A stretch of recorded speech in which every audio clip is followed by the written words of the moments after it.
Hi everyone, it's Dr. Dave, and this week I'm coming to you with Thursday's Medical Minute to discuss a complaint I heard from a patient. So I had a patient coming to the office complaining of a sound they were hearing in their neck that was radiating to their ear. And this is a fairly common complaint. It's often called pulsatile tinnitus, and it is a sound that emanates from the neck perceived in our ear. And the issue is, what is causing the sound? Many times the sound is benign, meaning it doesn't represent severe disease or significant disease.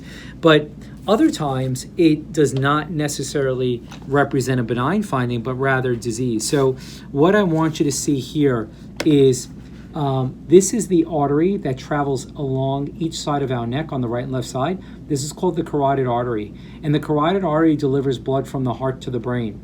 If there's a blockage in this artery, we can actually generate a sound we can hear. If there is a kink in this artery, or the artery turns sharply, that can also generate a sound. Another possibility is that the heart that is pumping blood into this artery can have a diseased valve, and the velocity of the blood will increase through the artery, causing a sound. And again, that can be perceived. So this sound we may hear in our ear can be benign. It could be just from position of the artery.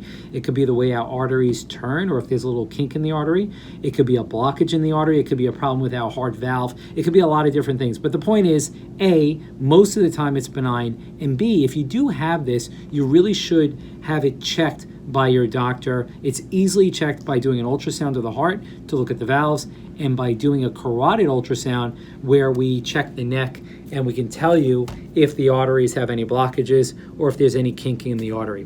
Okay, so pulsatile tinnitus, many different causes. Definitely speak to your doctor if you have it. Until next time, this is Dr. Dave.